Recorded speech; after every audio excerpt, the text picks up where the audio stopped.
إلا الله لا إله إلا الله لا إله إلا الله ما لنا رب سوى لا إله إلا الله لا إله إلا الله لا إله إلا الله. عن ابن عباس رضی اللہ تعالی عنہما قال قال رسول اللہ صلی اللہ علیہ وسلم الحق الفرائض بأہلها فما بقي فهو لأولى رجل ذکر متفق علیہ. حضرت ابن عباس رضی اللہ تعالی عنہما سے روایت ہے، رسول اللہ صلی اللہ علیہ وسلم نے فرمایا، وراثت کے مقررہ حصے ان کے حق داروں کو دو، پھر جو کچھ باقی بچ جائے وہ میت کے سب سے زیادہ قریبی مذکر وارث کے لیے ہے. یہ ہو گیا تھا. وعن اسامۃ بن زید رضی اللہ تعالی عنہما ان النبی صلی اللہ علیہ وسلم قال لا يرث المسلم الکافر ولا يرث الکافر المسلم. حضرت اسامہ بن زید رضی اللہ تعالی عنہما سے مروی ہے، نبی صلی اللہ علیہ وسلم نے فرمایا، مسلمان کافر اور کافر مسلمان کا وارث نہیں ہو سکتا. بخاری و مسلم.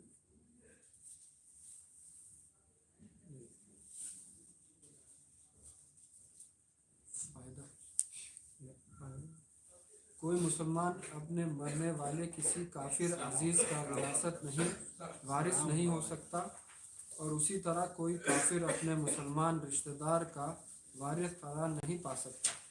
جمہور علماء کی یہی رائے ہے اور درست بھی یہی ہے. اللہ تعالی. بسم اللہ الرحمن الرحیم. الحمد للہ رب العالمین وصلی اللہ وسلم علی نبینا محمد وعلی آلہ وصحبہ اجمعین. اما بعد، جو ہمارے پاس حدیث ہے وہ حدیث اسامہ بن زید کی ہے، اور اسامہ بن زید رضی اللہ تعالی عنہ ان صحابہ میں سے ہیں جن کی روایتیں محدود ہے، یعنی انہوں نے زیادہ روایتیں نہیں کی ہے. ان روایتوں میں ان کی یہ روایت ہے، اور یہ روایت اصل طور پر انہی سے جڑی ہوئی ہے، یا یہ واقعہ انہی سے جڑا ہوا ہے، اس لیے اسامہ کے زبانی سننا کیا ہے، زیادہ مناسب ہے. یہ واقعہ اصل طور پر نبی صلی اللہ علیہ وسلم جب فتح مکہ کی دفعہ داخل ہو رہے تھے، جس طریقے سے حدیث بخاری کے اندر آیا ہوا ہے، بلکہ حجت وداع میں بھی جب نبی صلی اللہ علیہ وسلم مکہ داخل ہو رہے تھے تو اسامہ بن زید ساتھ نبی صلی اللہ علیہ وسلم کے، تو اسامہ بن زید کہتے ہیں کہ اے رسول اللہ، آپ کل جب مکہ داخل ہو جائیں گے تو کیا آپ ٹھہریں گے؟ آپ کا جو علاقہ تھا، جو گھر تھا وہاں پہ، یا ابو طالب مسلم چچا تھے، ان کا جو علاقہ تھا وہاں پہ ٹھہریں گے؟ کیونکہ نبی صلی اللہ علیہ وسلم کا جو گھر تھا وہ ابو طالب کے ساتھ ہی تھا، کیونکہ مسلم کے چچا تھے، تو چچا کے بغل میں. اس طرح سے ہمارے یہاں بھی آج گاؤں وغیرہ میں آپ لوگ جائیے تو دیکھیے، جو اگلی نسل بڑھتی ہے وہ بغل میں جو ان کے باغات اور ان کے جو کھیت ہوتے ہیں اسی میں اپنا گھر بنا کے وہ لوگ بھی رہتے ہیں. تو انہوں نے پوچھا کہ کیا رسول اللہ آپ وہاں پہ اتریں گے اور ٹھہریں گے؟ اور یہ تھا کہ اس وقت کی ہوٹل وغیرہ تو تھے نہیں. اس طریقے سے آج ماشاء اللہ اللہ تبارک و تعالیٰ کی فضل ہے اور رحمت ہے کہ ان دنوں میں میرے پاس موبائل میں ایک دیکھ رہا تھا، کہہ رہے تھے کہ حرم کے ارد گرد، یعنی جو بڑے بڑے ہوٹل حرم کے ارد گرد 50 ہوٹل کے قریب ہیں جو حرم کے ارد گرد ہیں، اور وہ بڑے بڑے، یعنی کچھ ایسے ہیں جو 2,000 کمرے کے ہوٹل ہیں حرم کے پاس. کیا لکھا ہے اس کے اندر؟ کہتا ہے کہ 1 سے لے کر کے 11 جنوری تک خالی نہیں ہے جگہ. یعنی ایک دو ہوٹل کی بات نہیں کر رہے ہیں آپ، کم از کم 50 کے قریب بڑے بڑے ہوٹل ہیں، اور اس کے اندر ہزاروں کے حساب سے لوگ آئیں گے. کم سے کم شمار لگا 40-50 ایسے لوگ آ جائیں گے. یہ کمرے کی تعداد ہوگی. اور اگر کیا کہتے ہیں اس کے اندر ایک ایک کمرے میں 2-2 4-4 3-3 4-4 لوگ ہیں، آپ حساب لگا لیجیے، اس کمرے میں 4 لوگ بھی آ سکتے ہیں. اور اگر فیملی بچوں کو لے لیا جائے تو ڈبل بھی ہو سکتے ہیں. کیا کہہ رہے ہیں؟ خالی نہیں ہے. اللہ تبارک و تعالی ہم سبوں کو توفیق دے اس گھر سے فائدہ اٹھانے کی. حرمین، ورنہ جو کیفیت ہے آج کی تاریخ میں اور جس طرف حالت جا رہا ہے، عن قریب ہے کہ عمرہ کے لیے بھی آپ کو پرمیشن لینا پڑے گا، اور داخل ہونے کے لیے بھی پرمیشن ہوگی. مکہ میں داخل ہونے کے لیے پرمیشن ہوگی. اور آپ اندازہ لگا لے رہے ہوں گے آپ لوگ، ایک وقت تھا کہ آپ لوگ جاتے تھے، حرم میں طواف کرنے والے لوگوں کی تعداد کم ہوتی تھی، وہیں پر آپ جا کے بیٹھ جاتے تھے صحن میں، وہیں بیٹھ کر کے پوری نماز پڑھتے تھے، سارے کچھ کرتے تھے، جگہیں خالی رہتی تھی. آج کے تاریخ میں وہ جگہ سے محروم ہو گئے. آپ لوگ عمرہ کرنے کے لیے جاتے ہیں، پھر بعد میں جانے کی توفیق نہیں ہوتی، پرمیشن نہیں ملتی، الا ہے کہ کچھ لوگ دھوکہ دے کر کے اور احرام پہن کر کے گھس جائیں تو الگ مسئلہ ہے. وعلیکم السلام. صحیح ہے کہ نہیں؟ کیفیت ابھی یوں ہے، حالت ابھی یوں ہے کہ کوئی بعید نہیں ہے، کوئی بعید نہیں ہے کہ وہ کیا کریں گے، وہ حالت کر دیں گے. اور آپ لوگوں نے اندازہ لگا لیا ہوگا کہ رمضان وغیرہ میں تصریح دکھاؤ پھر اندر جاؤ، اس کے بغیر اندر جانے نہیں دیتے تھے، کہتے تھے کہ آپ کا وہ پائلٹ ہوتے. تو کوئی بعید نہیں ہے کہ یہ چیز ہو جائے. اسی لیے جب اللہ تعالیٰ بھی آسان کیا ہوا ہے تو جیسے موقع ملے جا کے اس کا فائدہ اٹھا لیں.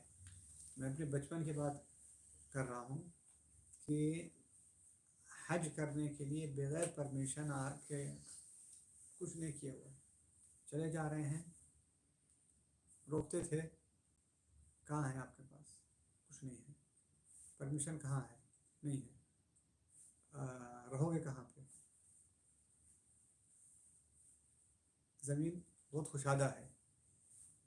تو 2-3 سوال کریں گے، آپ ان کو بول دیجیے ہم آپ کے لیے دعا کریں گے، کہتے ہیں جاؤ. یعنی یہ حج کے لیے بات کر رہا ہوں میں، ہمارے ساتھ یہ چیز ہوئی ہے. آج کی کیفیت یہ ہو گئی ہے کہ آپ بغیر پرمیشن کے اس کے قریب نہیں ہو سکتے. کام کرنے کے لیے جانا، اس کے لیے بھی آپ کے لیے الگ پرمیشن رہتی ہے. حج کرنے کی بات الگ ہے. اور کچھ لوگوں کو 10 سال ہوئے حج کیے ہوئے، پرمیشن نہیں مل رہی ان کو. ڈالتے ہیں نام، 2 سال سے ڈال رہے ہیں نام آ جائے، لیکن کیوں؟ کہتے ہیں حج فرض آپ کا ہو گیا ہے. تو کہنے کا مقصد یہ ہے ساتھیوں کہ ابھی اللہ تعالیٰ نے فسحت رکھی ہے، یہ فسحت سے محروم نہ ہونا. میں ایسے لوگوں کو جانتا ہوں کہ جب تک ان کی اجازت تھی ہر سال حج کرتے تھے.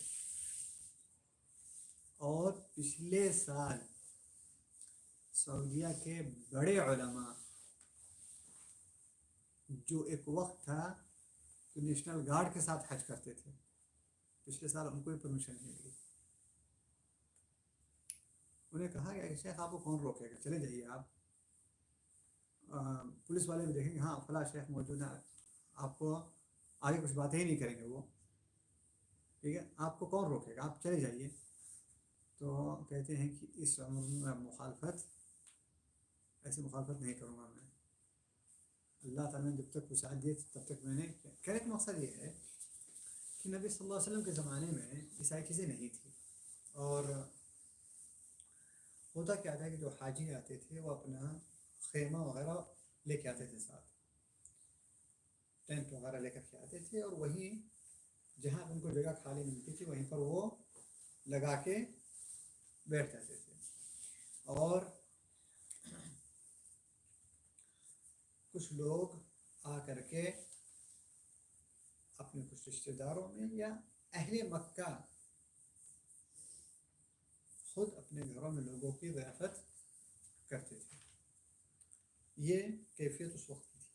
تو نبی صلی اللہ علیہ وسلم سے پوچھا گیا کہ آپ جب جا رہے ہیں مکہ تو کیا آپ آبا و اجداد والی جو زمین ہے، جو ابو طالب کی جو جگہ ہے، وہاں پہ آپ ٹھہریں گے؟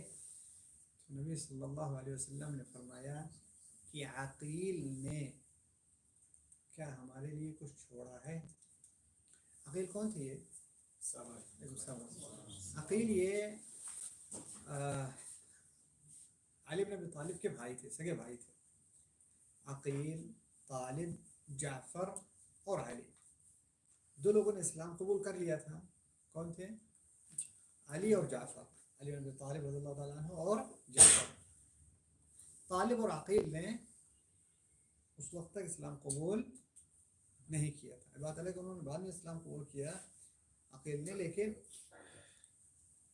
تھا کیا کہ اس وقت نبی صلی اللہ علیہ وسلم نے یہ عبارت کہی تھی کہ میں محسب میں رہوں گا، عقیل نے ہمارے لیے کچھ چھوڑا ہے.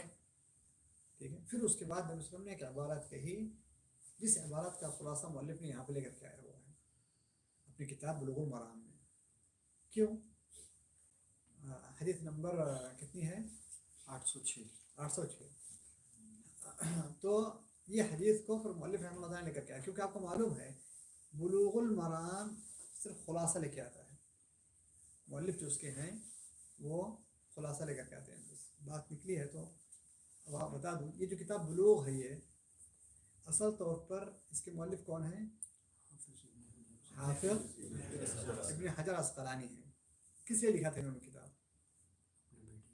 اپنے بیٹے کے لیے لکھا تھا تاکہ ان کے بیٹے اس کو یاد کریں. لیکن ان کے بیٹے کے ساتھ بھی ایک کیفیت ہوئی ہے. اصل طور پر اللہ تبارک و تعالیٰ نے ابن حجر کو بیٹیاں دی تھیں، بیٹے نہیں دیے تھے. سب ان کی کیا تھی؟ بیٹیاں تھیں. اور ہر آدمی کو خواہش ہوتا ہے کہ اللہ تعالیٰ اس کو بھی بیٹا دے. تو انہوں نے جو ان کی بیوی تھی ان کے پاس ایک لونڈی تھی. تو اس لونڈی کے ساتھ کچھ، کیونکہ اگر بیوی کی لونڈی ہے، لونڈی سے انسان تعلقات قائم کر سکتا ہے اور اس کے جو بچے ہوں گے کیا ہوں گے؟ ام ولد کہلائے جائیں گے، یعنی ماں اس کی لونڈی رہے گی لیکن بیٹا آپ کا آزاد رہے گا. ٹھیک ہے کہ نہیں؟ اور ایسے بہت سارے علماء گزر چکے ہیں اور بہت سارے کیا کہتے ہیں صحابہ بھی ایسے جن کی مائیں کیا تھی؟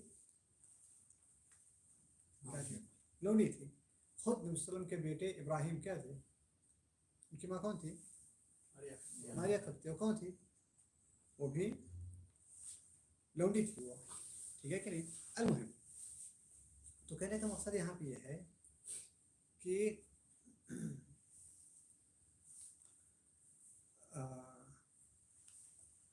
ابن حجر کی بیوی کے پاس لونڈی تھی.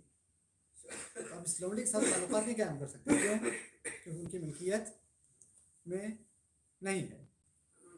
تو کیا کیے کہ اسے جو ہے کہتے ہیں کسی چیز پر ناراض ہوئے تو کہتے ہیں کہ اسے بیچ دو، اس گھر میں نہیں رہے گی. تو اسے اپنی بیوی کو کہے بیچنے کے لیے، تو بیوی نے بات مان لی اور ان کی ناراضگی دیکھ لی اور اس کو بیچ لی.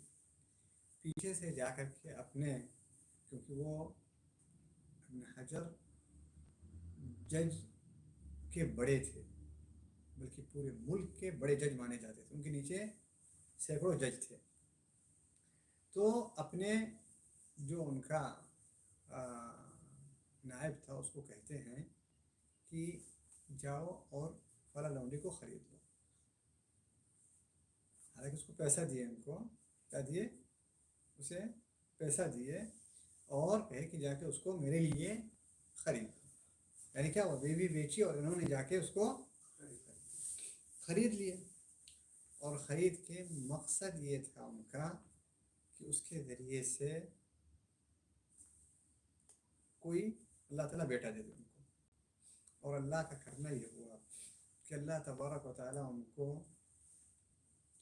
رکھے، اس کو اپنے خرچے پہ رکھے، اس کا خرچہ جاری کیا، اس کا گھر وغیرہ سب کچھ تھا، اور اللہ تبارک و تعالیٰ نے اسے اس کے ذریعے سے ان کو بیٹا دے دیا، ٹھیک ہے۔ اچھا، اب معلوم ہو گیا ان کی بیوی کو کہ معاملہ کچھ ایسے ہی رہا، وعلیکم السلام، معاملہ کچھ ایسے رہا، تو ان کی بیوی نے کہی کہ کیا تم نے شادی کیا ہے؟ تو کہتے ہیں نہیں۔ کیا تم نے وہ کیا ہے، اس کے ساتھ کوئی سودا کیا ہے، کچھ ایسے کیا ہے؟ تو یعنی اس کو تم نے اپنی لونڈی بنایا ہے۔ تو یہ تھا کہ اصل بیوی کو نہیں معلوم ہے، تو انہوں نے بولے کوئی ایسی چیز، ایک توریہ سے کام لیا، انہوں نے کیا کیا، انہوں نے ایک توریہ سے کام لیے، لیکن اس نے اصل طور پر کہ اس کی لونڈی تھی، وہ معلوم تھا اس کی، اور پوری تفاصیل معلوم ہے، اور لونڈی کو معلوم ہے کہ وہ کیا رہا اس کے ساتھ، تو بیچاری ان کے پیچھے دب کر کے آ گئی اور جا کر کے ان کے پاس کھڑی تھی، تو نکالتی ہے بچے کو، یہ آپ کا بچہ ہے؟ تو ابن حجر رحمہ اللہ تعالیٰ کہتے ہیں کہ اس نے بچے کو بھی نکالا اور لونڈی کو بھی نکالا، تو میں وہاں پہ پھر بچ نہیں پایا۔ تو یہاں پہ اس نے کہا کہ اللہ تبارک و تعالیٰ آپ کو اس بچے کے برکت سے محفوظ رکھے، اور اللہ تعالیٰ اس بچے کے برکت سے محروم کرے آپ کو، اور جو تم نے خیالات اس کے بارے میں رکھے ہو اللہ تعالیٰ اس کو پورا نہ کرے۔ ابن حجر رحمہ اللہ تعالیٰ کہتے تھے کہ یہ میرے اوپر پہاڑ سے زیادہ بھاری تھا، کیونکہ وہ دعا کی مستجاب تھی، وہ یعنی اللہ تعالیٰ اس کی دعا قبول کرتے تھے، ٹھیک ہے۔ المہم تو بیٹا بڑا ہوا، سب کچھ ہوا، لیکن یہ کتاب جو اس کے لیے انہوں نے لکھے تھے اس کو زبانی نہیں یاد کر پایا، وہ اسے زبانی نہیں یاد، لیکن امت کے لیے یہ کتاب جو ہے کیا رہی، برکت رہی، برکت رہی یہ کتاب جو ہم کتاب پڑھ رہے ہیں۔ کون سی کتاب ہے یہ؟ بلوغ المرام۔ مقصد ان کا کیا رہتا ہے کہ حدیث لے کر کے آتے ہیں یہاں پہ، مختصر حدیث جس میں دلیل پایا جاتا ہے۔ میں بتایا نا اس حدیث کے پیچھے کتنا لمبا واقعہ تھا، اس پورے واقعے کو انہوں نے کنارے کر دیے، کیا لے کر کے آئے؟ جہاں پہ دلیل بنتی ہے، کیونکہ پورے واقعے کے بعد مسلم نے کیا کہا کہ اگر مان لیا جاتا ابو طالب نے وہ سب چیزیں چھوڑا بھی ہوتا ہمارے لیے، تو کیا معاملہ تھا یہاں پہ کہ مسلمان جو ہے وہ میراث میں کافر کے مال میں وارث نہیں بن سکتا، اور نہیں کافر مسلمان کے مال میں وارث بن سکتا ہے۔ کیا کہے کہ مسلمان کافر کے مال میں وارث نہیں بن سکتا، اور کافر مسلمان کے مال میں وارث نہیں بن سکتا۔ نبی صلی اللہ علیہ وسلم نے یہاں بھی خلاصہ دے دیا۔ یہ حدیث بخاری اور مسلم میں ہے، صحیح سند سے آئی ہوئی، اس پہ تو کوئی دو رائے نہیں ہے۔ کیوں؟ کیونکہ حدیث بخاری اور مسلم میں ہے، اور بخاری نے بھی اسے جو ہے کیا کہتے ہیں کتاب الفرائض میں ذکر کیا ہے، یعنی جو بخاری میں کتاب الفرائض ہے اسی میں اس حدیث کو ذکر کیا ہے۔ اور اس حدیث کو جب انہوں نے ذکر کیا ہے تو امام بخاری نے باب باندھا کہ مسلمان کافر کا وارث نہیں ہو سکتا ہے، اور کافر مسلمان کا وارث نہیں ہو سکتا ہے، اور اگر اس نے اس کے مرنے کے بعد اسلام قبول کر لیا تو بھی اس کے میراث میں اس کو حصہ نہیں ملے گا۔ یعنی ایک مسلمان آدمی ہے، اس کا بھائی یا بیٹا جو اس کا وارث ہے وہ غیر مسلم ہے، اس کے مرنے کے بعد اس نے اسلام قبول کر لیا، تو امام بخاری کیا کہتے ہیں، اگر مرنے کے بعد اسلام قبول کر رہا ہے تو کیا رہے گا، اس کو بھی میراث میں حصہ نہیں ملے گا۔ المہم یہ مسئلہ پھر علماء میں جو اختلافی، لیکن میں بس بتا رہا ہوں کہ بخاری کے اندر اس حدیث کو اس طریقے سے لایا گیا ہوا ہے۔ اچھا، یہ دلیل، یہ حدیث جو ہے ساتھیوں، دلیل ہے کہ دین کا جو رابطہ ہوتا ہے، دین کا جو رابطہ ہوتا ہے وہ سب سے زیادہ قوی ہوتا ہے، دین کا رابطہ سب سے زیادہ مضبوط اور قوی ہوتا ہے۔ میراث میں بھی اس کا خیال رکھا گیا ہوا ہے، میراث میں چاہے بیٹا ہو، چاہے بھائی ہو، چاہے باپ ہو، چاہے بہن ہو، چاہے ماں ہو، چاہے بیوی ہو، اگر وہ اسلام پہ نہیں ہے تو آپ اس کے وارث نہیں ہو سکتے۔ تو سارے رشتے بھل بھی موجود ہیں، لیکن اگر اسلام نہیں ہے تو کیا ہو جائے گا، وارث نہیں۔ تو آپ اگر میراث تقسیم کرنے آئیں گے، انسان کے 4 بیٹے ہیں، ایک بیٹا غیر مسلم ہے، 3 بیٹے مسلمان ہیں، تو ہم کیا کہیں گے، جب مسئلہ تقسیم کرنے لگ جائیں گے تو کیا کہیں گے، مرنے والے کا صرف 3 بیٹے ہیں بس، تو لیکن وہ چوتھا بیٹا بھی زندہ ہے، ہم کیا کہیں گے، اس کو وہ نہیں شمار کیا جائے گا، کیوں، کیونکہ وہ مسلمان نہیں ہے، ٹھیک ہے۔ اچھا، اس حدیث کے بعد ہمارے پاس یہ ایک مسئلہ ہو چکا ہے، وہ کیا مسئلہ، کہ دین کا جو رابطہ ہے میراث میں وہ سب سے زیادہ قوی ہے۔ پہلا مسئلہ کیا ہے ہمارے پاس، دین کا رابطہ، وعلیکم السلام وبرکاتہ، دین کا رابطہ میراث میں سب سے زیادہ قوی ہے، اس سے زیادہ قوی کوئی اور رابطہ نہیں۔ یہ پہلا مسئلہ ہمارے پاس ہو گیا، اور ہم نے بتا دیا کہ انسان اگر انتقال ہوا، سارے رشتہ دار موجود ہیں، لیکن اگر اسلام پہ نہیں ہیں تو اس سے کوئی فرق یا فائدہ نہیں ہوگا۔ اچھا، قرآن کے اندر پہ اللہ تعالیٰ نے اس طرف اشارہ کیا ہے، یاد ہے کسی کو،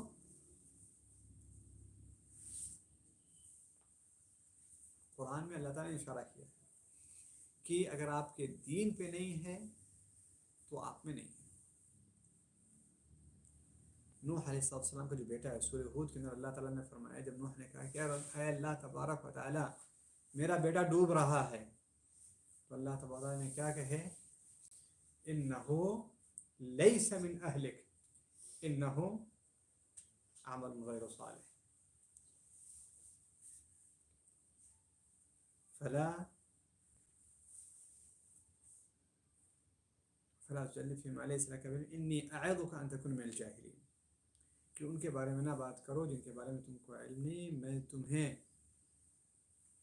وارننگ دیتا ہوں کہ تم جاہلوں میں نہ شمار ہو۔ کن کے لیے کہہ رہے ہیں اللہ تعالیٰ، نوح علیہ السلام کو۔ یہاں پہ اللہ تعالیٰ نے قرآن میں کیا فرمایا، انہ لیس من اہلک، وہ آپ کے گھر والوں میں سے نہیں ہے، حالانکہ بیٹا رہا۔ اس طریقے سے ہمیں معلوم ہوا کہ اگر کوئی آدمی شادی اس نے کسی یہودی لڑکی سے یا نصرانی لڑکی سے کیا ہے، جو اگر وہ پاک ہے، صحیح طور پر اپنے دین پہ ہے، ٹھیک ہے کہ نہیں، تو اس سے کرنے میں، شادی کرنے میں شریعت نے اجازت دیا ہے، شریعت نے، والمحصنات من النساء والمحصنات من الذين اوتوا الكتاب اذا اتيتموهن اجورهن محصنين غير مسافحين، تو اللہ تعالیٰ نے قرآن میں اس کی اجازت دیا ہوا ہے، ٹھیک ہے کہ نہیں۔ لیکن اب یہ بات ہے کہ بہتر ہے، افضل ہے، وہ الگ مسئلہ ہے، وہ علماء کا الگ مسئلہ ہے۔ تو کہنے کا مقصد ہے کہ اگر کوئی آدمی نے اس سے شادی کیا ہے، عیسائی عورت سے یا یہودی عورت سے، تو انتقال کے بعد اگر بیوی کا انتقال ہو گیا تو اس کے مال میں شوہر حصے دار نہیں ہوگا، اور اگر شوہر کا انتقال ہو گیا تو بیوی اس کے مال میں کیا ہوگی؟ حصے دار نہیں ہوگی. اچھا یہاں پہ پہلا مسئلہ ہو گیا. دوسرا مسئلہ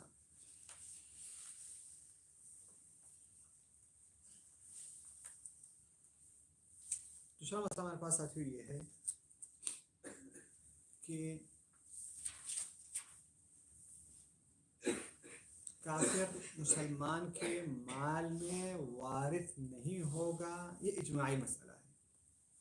کیا ہے یہ؟ علماء کا اجماع ہے. دوسرا مسئلہ ہمارے پاس یہ ہے کہ علماء کا اجماع ہے کہ کافر مسلمان کے مال میں وارث نہیں ہوگا. علماء کے اجماع کا مطلب کیا ہوتا ہے؟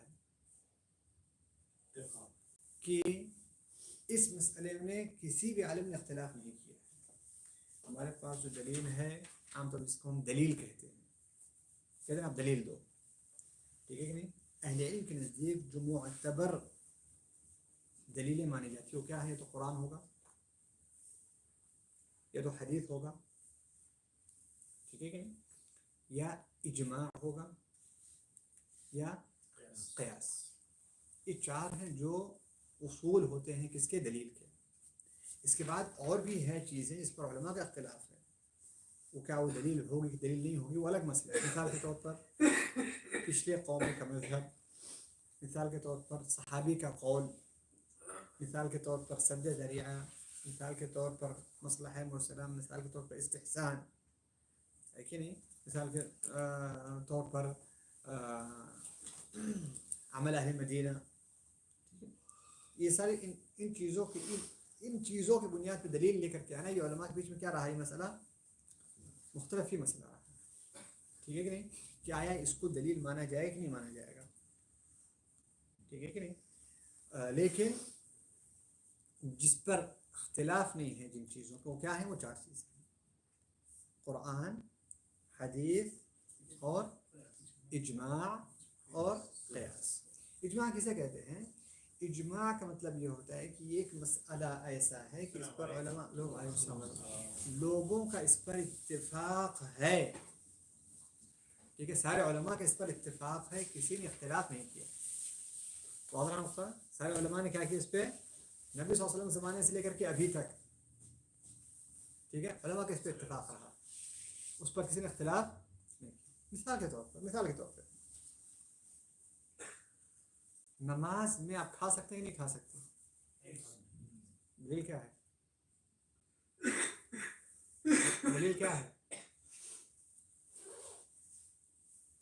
سارے آپ لوگوں نے کہہ دیا کہ نہیں کھا سکتے. دلیل کیا ہے؟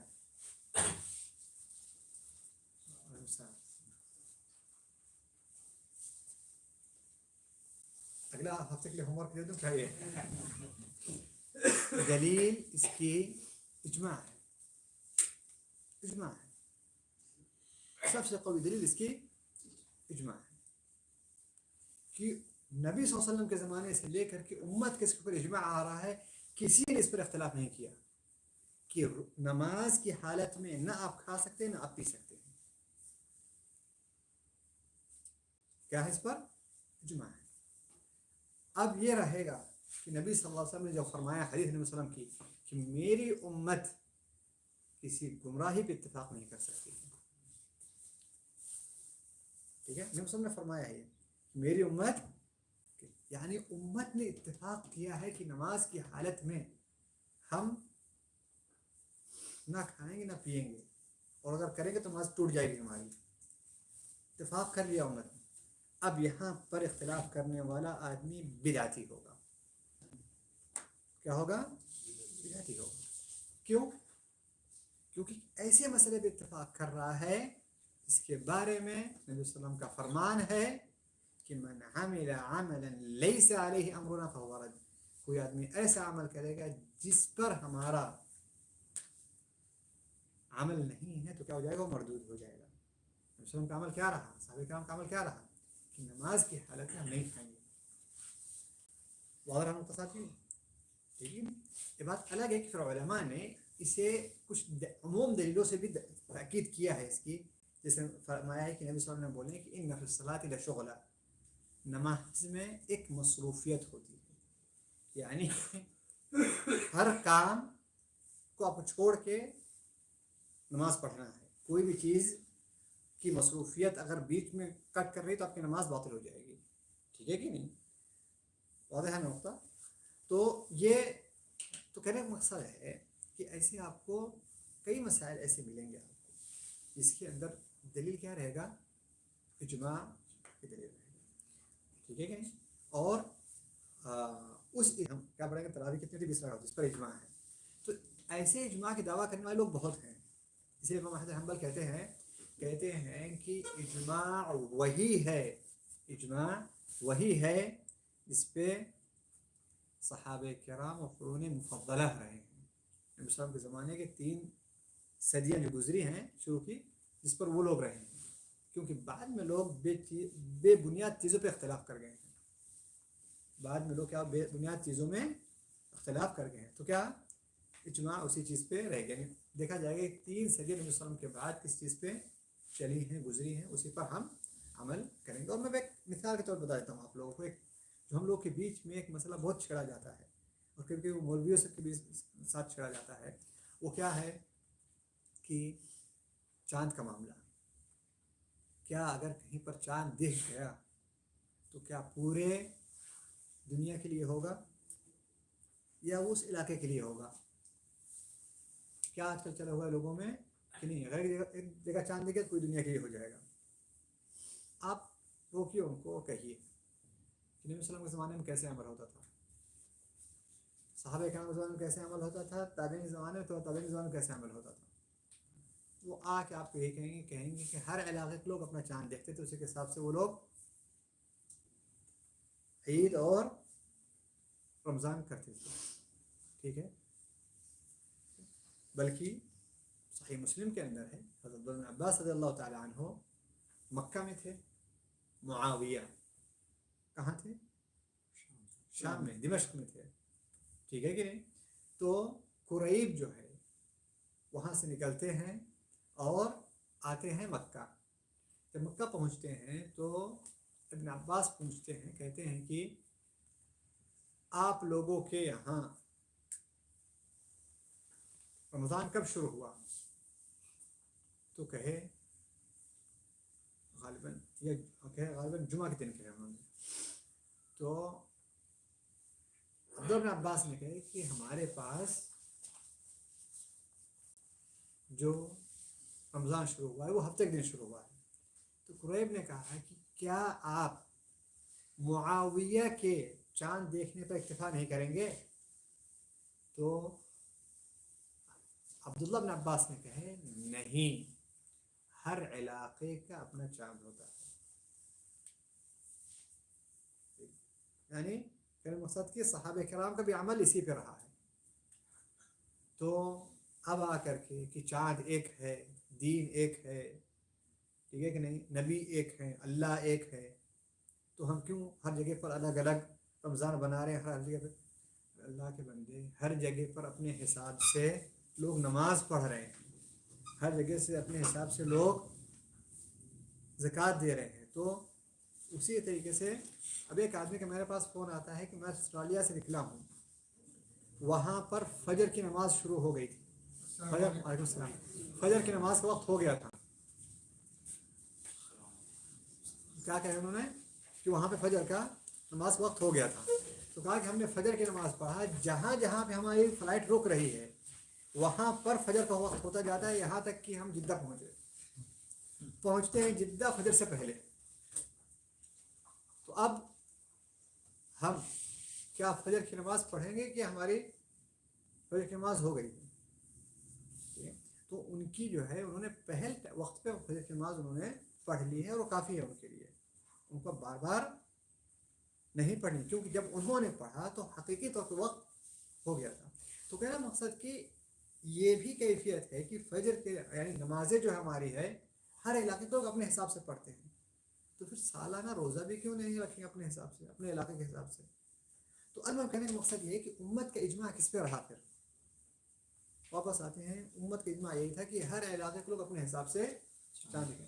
بات ہماری اسی طرف چلی جا رہی ہے تو کہنے کا مقصد میرا یہاں پہ یہ کہ دوسرا مسئلہ ہمارے پاس کیا ہے کہ اجماع ہے علماء کا کہ کافر مسلمان کا وارث نہیں ہوگا، مسلمان کافر کا وارث نہیں ہوگا. ٹھیک ہے، اس پر علماء کا کیا ہوا؟ اتفاق اور اجماع ہے. لیکن ایک نقطہ بتاتا ہوں میں آپ کو، اور یہ چیز تھوڑا سا سمجھنے کی ہے. کافروں کی کتنی اقسام ہیں؟ کافروں کی کتنے اقسام ہیں؟ دو ہیں. کیا؟ مشرکین ہے اور اہل کتاب. چلیے یہ ایک تقسیم. احکام کے لحاظ سے کافروں کی اہل علم تقسیم کرتے ہیں حربی، ذمی، معاہد، مستعمل. ٹھیک ہے، کافروں کی 4 حصوں میں تقسیم کرتے ہیں. اور یہ جو تقسیم کرتے ہیں یہ فقہی مسائل کی بنیاد پہ، آخرت کے حساب سے نہیں. آخرت میں سب برابر ہیں، لیکن آپ بطور مسلمان ان سے پیش کیسے آئیں گے، ان سے آپ پیش کیسے آئیں گے، اس کے حساب سے وہ تقسیم کرتے ہیں اہل علم. کیا ہیں وہ؟ 4. حربی کا مطلب کیا ہوتا ہے کہ جس کے بیچ اور آپ کے بیچ میں اعلان جنگ ہے. جس کے بیچ اور آپ کے بیچ میں کیا ہے؟ اعلان جنگ ہے. ٹھیک ہے نا. اور ذمی کون ہے؟ ذمی یہ وہ ہے کہ جو کافر مسلمانوں نے اس کی زمین کو فتح کیا، ٹھیک ہے کہ نہیں، اس نے اسلام لانے سے انکار کیا لیکن کہا کہ ہم اپنی زمین میں رہیں گے. تو امام وقت نے کہا کہ ٹھیک ہے، اگر آپ اپنی زمین پہ رہیں گے تو ہمارے قانون کے پابند رہیں گے آپ، اور آپ جزیہ دیں گے جس کی بنیاد پر ہم آپ کی حفاظت کریں گے، اور آپ کے وہی حقوق ہوں گے جو اس ملک کے اندر لوگوں کے حقوق رہتے ہیں. اور ہوتا ہے اسے کیا کہا جاتا ہے؟ ذمی. ٹھیک ہے کہ نہیں؟ تو یہ ان سے اسے کیا لیا جاتا ہے؟ جزیہ لیا جاتا ہے. ان سے جزیہ لیا جاتا ہے. یہ کون ہو گئے؟ ذمی ہو گئے. ٹھیک ہے نا. اور یہ تقریباً آج کے تاریخ میں وجود نہ کے برابر ہے آج کے تاریخ میں. اچھا، تیسرے کون ہے؟ معاہد. معاہد وہ ہیں جن کے بیچ اور آپ کے بیچ میں اتفاق ہوا ہے. ٹھیک ہے نا. جیسے اسلامی ممالک کے اندر باقاعدہ ایمبیسیاں جو ہے، غیر مسلموں کی ایمبیسیاں جو ہیں، کیا ہیں سب؟ یہ سب کیا ہیں؟ معاہد ہیں یہ سب. ٹھیک ہے نا. یعنی ان کے مسلمانوں کے بیچ میں عہد ہوا ہے. جیسے آپ غیر مسلموں کے ملک میں، علاقے میں جا رہے ہیں، آپ ان کے اور آپ کے بیچ میں ایک معاہدہ اور عہد ہے. ٹھیک ہے کہ نہیں. اس کی بنیاد پر وہ آپ کے پڑوسی بن رہے ہیں، آپ ان کے بھی پڑوسی بن رہے ہیں. یہ کیا ہے؟ معاہد. کیونکہ یہ ہمارے مسئلے سے جڑا ہوا، اس لیے میں آپ کو تقسیم بتا رہا ہوں. چوتھی چیز کیا ہے ہمارے پاس؟ مستعمل. مستعمل کیا ہوتا ہے کہ 2 فریق کے بیچ میں جنگ ہو رہی ہے، ان میں سے کوئی ایک آدمی نکلتا ہے، کہتا ہے کہ میں چاہتا ہوں کہ آپ لوگ مجھے کیا دیں؟ سیکورٹی دیں، ایک امن دیں، کیونکہ میں اپنی بات آگے تک پہنچانا ہے، یا کسی سے کوئی چیز جا کر کے میں نے لینا ہے، یا کسی کو میں کچھ چیز جا کر کے دینا ہے. تو کیا ہوتا ہے؟ یہ اسے دیا، امان دیا تھا. امان ہی سے مستعمل لفظ بنا ہوا ہے. ٹھیک ہے کہ نہیں. اچھا، ہمارے پاس جو بھی مسئلہ ہے، پھر جو تیسرا مسئلہ ہے وہ یہ کہ حربی جو کافر ہے اس پر تو علماء کا اتفاق ہے، اجماع ہے کہ اس کو میراث میں حصہ نہیں ملے گا. لیکن جو ذمی ہے یا معاہد ہے، ٹھیک ہے کہ نہیں، کیونکہ یہ جو لوگ ہیں، یہ 2 لوگ جو ہیں وہ کیا ہیں؟ مسلمانوں کے بیچ میں رہتے ہیں، اور مسلمان ان کے بیچ میں رہتے ہیں. ٹھیک ہے کہ نہیں. اور ان کے پڑوسی رہتے ہیں، ان سے لین دین رہتا ہے، ان سے ساری چیزیں رہتی ہیں. تو ان لوگوں کو کیا حکم مختلف رہے گی کوئی حکم رہے گا. خاص طور پر اگر کافر ہے تو مسلمان کا وارث نہیں رہے گا، لیکن اگر مسلمان ہے تو کیا کافر سے اس کا حصہ ملے گا کہ نہیں ملے گا اس کو؟ ٹھیک ہے کہ نہیں؟ یہ مسئلہ علماء کے بیچ میں مختلفی مسئلہ رہا ہے. علماء کے بیچ میں مختلف، کافر ہے، حربی ہے یا مستأمن ہے، اور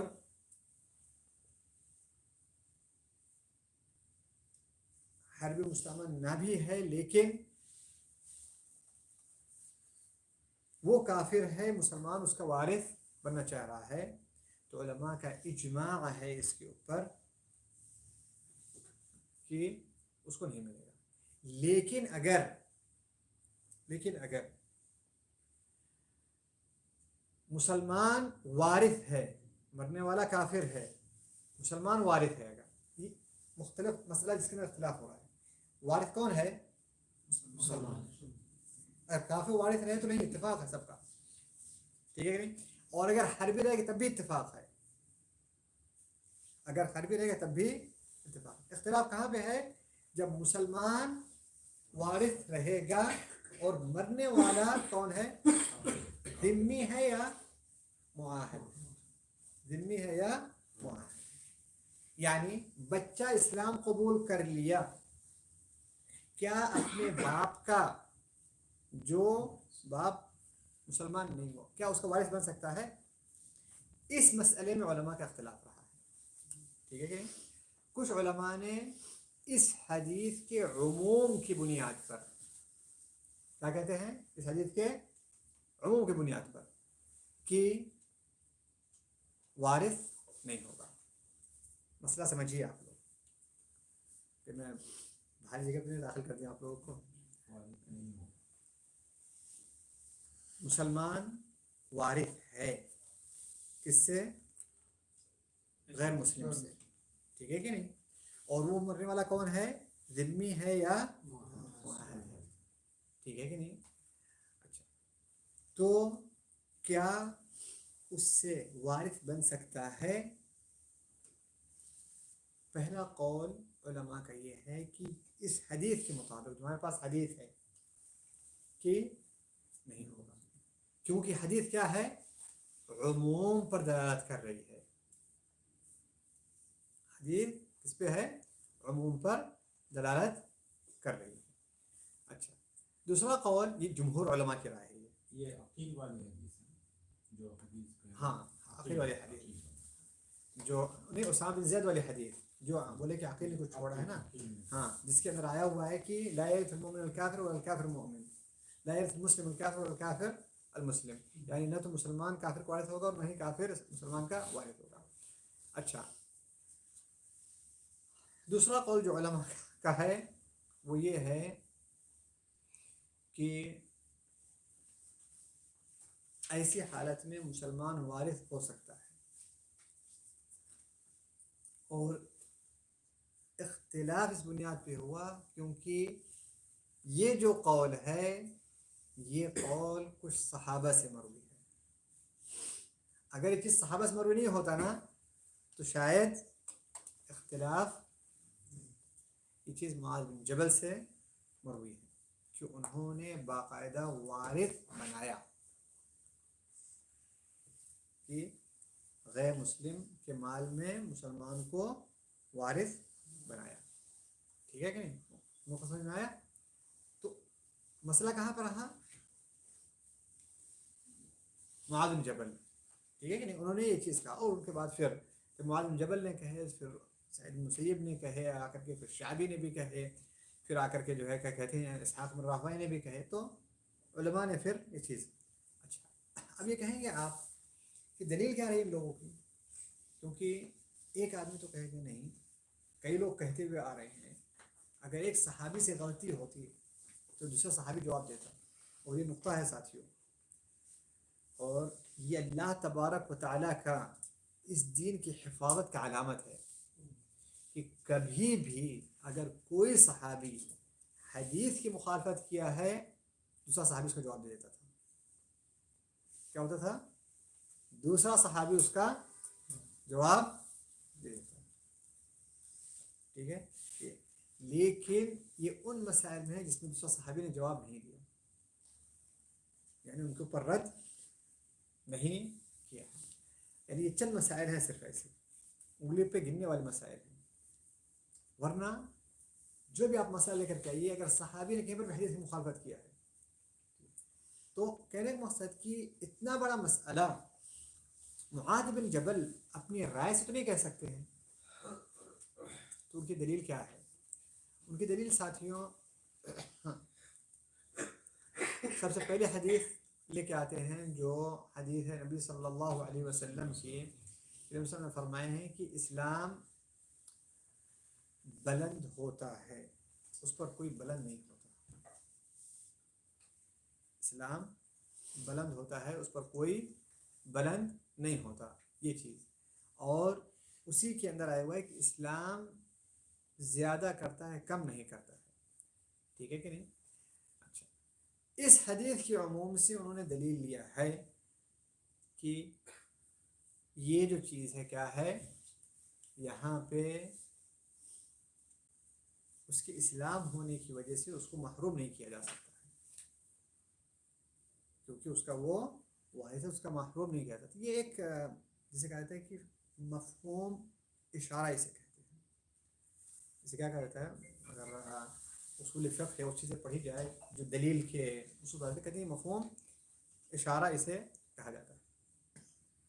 لیکن یہ جو استدلال ہے یہ بھی اس لائق نہیں ہے کہ ایک صحیح حدیث جو صریح حدیث آ رہی ہے اس کے مقابل میں کھڑا کیا جائے. جو صحیح اور صریح حدیث آ رہی ہے اس کے مقابل میں کھڑا کیا جائے. اچھا، یہ ایک ان کی دلیل رہی.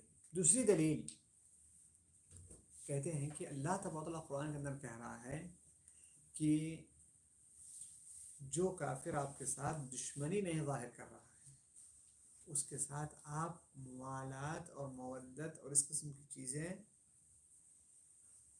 ان کے ساتھ انصاف کر سکتے ہیں، ان کے ساتھ ان کی ضرورت میں کام آ سکتے ہیں. سورہ نظم ممتحنہ کے اندر اللہ تعالیٰ نے ایک چیز کی وضاحت کیا ہوا. تو کہتے ہیں کہ یہ جو آپ کے پاس معاہد ہے اس پہ زیادتی یہ چیز کی نہیں ہے، اور جو نبی صلی اللہ علیہ وسلم کا فرمان ہے اس کے سبب سے معلوم ہوتا ہے وہ ایک حربی آدمی کے بارے میں ہے، نہ کہ ان کے بارے میں ہے. عموماً یہ بھی ایک عموم سے دلیل لی جا رہی ہے. کیا ہے؟ یہ بھی ایک عموم سے دلیل لی جائے. تو ہمارے پاس دو دلیل لے رہی ہے. ایک کیا رہی؟ حدیث اسلام یعلی ولا یعلی علی اور اسلام یزید ولا ینقص، یعنی اسلام زیادہ کرتا ہے کم نہیں کرتا ہے. اور یہ حدیث سند علماء کے اس پر کلام ہے، علامہ البانی اس کی تقویت کیے ہوئے ہیں، جس کے زوال غلیل کے اندر موجود ہے. دوسری انہوں نے دلیل لی ہوئی ہے کس سے؟ سورہ ممتحنہ کی آیت سے کہ اللہ تبارک و تعالیٰ نے کہا ہے کہ جن لوگ ٹھیک ہے آپ کے ساتھ دشمنی کرتے ہیں، لڑائی کرتے ہیں، ان کے ساتھ آپ جو ہے کیا کہتے ہیں، نہ تو کسی قسم کے تعلق رکھیے، نہ تو آپ ان کے ساتھ آئیے. یعنی جو آپ کے خلاف دشمن لڑنے والے ہیں، دشمنی کرنے والے ہیں. لیکن جو لوگ آپ کے ساتھ دشمنی نہیں کر رہے ہیں اور آپ کے خلاف نہیں لڑ رہے ہیں تو آپ ان کے ساتھ تعلقات کر سکتے ہیں، جیسے نبی صلی اللہ علیہ وسلم وغیرہ نے اہل یہود وغیرہ سے مدینہ کے اندر کیا. لیکن جب انہوں نے دشمنی کرنے لگ گئے تو پھر ان سے ساری چیزیں بائیکاٹ کر لی. تو یہ بھی آیت جو سورہ لا ينهاكم الله عن الذين لم يقاتلوكم في الدين ولم يخرجوكم من دياركم ان تبروهم وتقسطوا اليهم والله يحب المقسطين، جو سورہ ممتحنہ کے اندر ہے. تو المہم یہ ان کی دوسری دلیل ہے. ہم یہ کہیں گے کہ یہ دونوں دلیلیں جو ہے، یہ دونوں دلیلیں جو ہیں وہ کیا ہیں؟ عموم ہیں، اور اس حدیث کو مخصوص نہیں کر سکتے. وہ کیا ہے؟ عموم ہے اور اس حدیث کو مخصوص نہیں کر سکتے. تو انہوں نے جب یہ چیز سنی تو انہوں نے ایک منطقی چیز لے کے آئے ہیں ان میں سے کچھ اہل علم نے، اور کیا کہے کہ اس طریقے سے آپ جو آدمی اسلام قبول کر رہا ہے اس کو تردد میں رکھ دیں گے، خاص طور پر اگر اس کا باپ مالدار رہے گا، کہ اگر میں اسلام قبول کروں گا تو میرے باپ میں سے حصہ نہیں ملے گا مجھے. ٹھیک ہے کہ نہیں؟ تو ہم کہتے ہیں کہ یہ چیز وجہ نہیں بن سکتی. اور جو لوگ اسلام قبول کرتے ہیں وہ اسلام کے لیے مال دولت کی بات تو چھوڑ کر کے اپنے اہل و عیال اور گھر والوں سب کو چھوڑ دیتے ہیں. تو یہ بھی معاملہ دلیل نہیں بنے گا. اچھا خلاصہ کلام آخر میں یا آخری مسئلہ جو ہے ہمارے پاس، آخری مسئلہ سے پہلے کہ خلاصہ کلام یہاں پہ یہ ہوا کہ جمہور علماء کی رائے زیادہ قریب ہے کہ حدیث عموم پہ ہے اور معاہد اور مستعمل کو جو استثناء کیا جا رہا ہے وہ چیز جو دوسرا قول وہ صحیح نہیں ہے. اچھا آخری مسئلہ ہمارے پاس یہ ہے کہ بہت سارے لوگ کہیں گے کہ اگر وہ مسلمان ہے یا کافر مسلمان ہیں تو کیا پورے کے پورے تعلقات ختم ہو جائیں گے؟ خاص طور پر کہ اگر آدمی مثال کے طور پر مسلمان نام کے لیے تو ہے لیکن وہ نہ تو نماز پڑھتا ہے نہ روزہ رکھتا ہے، اور آپ کو معلوم ہے کہ علماء نے فتویٰ دیے ہوئے ہیں کہ جو آدمی نماز نہیں پڑھتا وہ کیا ہے، نہ اس کی نماز پڑھی جائے گی جنازہ کی، نہ تو اس کا مطلب اس کی میراث سے بھی انسان اور بیوی محروم ہو سکتی ہے. تو ہم کہیں گے کہ ایسی حالت کے اندر اگر کسی کو ایسا ڈر ہے تو کیا کر سکتا ہے، اس کے مرنے سے پہلے مال تقسیم کیا جا سکتا ہے. زندگی میں انسان دے سکتا ہے کسی کو، یا وہ آدمی اپنے مال کی 1/3 کی وصیت کر سکتا ہے. کیا کر سکتا ہے؟ اپنے مال کی 1/3 کی وہ وصیت کر سکتا ہے. اس کے علاوہ میراث میں کوئی حق اس کا نہیں رہے گا. اور جو حدیث ہمارے پاس آئی ہے اس کا عموم میراث میں یہی ہے، اس حدیث کا عموم میراث میں یہی ہے. واضح مسئلہ کہ کچھ شک و شبہ ہے. آخری مسئلہ کیا تھا ہمارے پاس کہ اگر کسی کو اس مسئلے کا حل چاہیے تو کیا ہو سکتا ہے، وہ اپنی زندگی میں اپنا مال تقسیم کر دے یا پھر وصیت کر سکے، لیکن وہ 1/3 کا صرف وصیت کر سکتا ہے.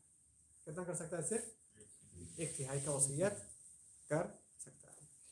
ہمارا درس تھوڑا سا لمبا ہو گیا. میرا مقصد یہ تھا کہ اس کا کچھ وقت لے کر کے ہم باقی مسائل لیں گے، لیکن کتنا وقت باقی رہ گیا ہے؟ 5 منٹ باقی رہ گیا ہے. جی 5 منٹ. تو کوئی سوال ہے ساتھی؟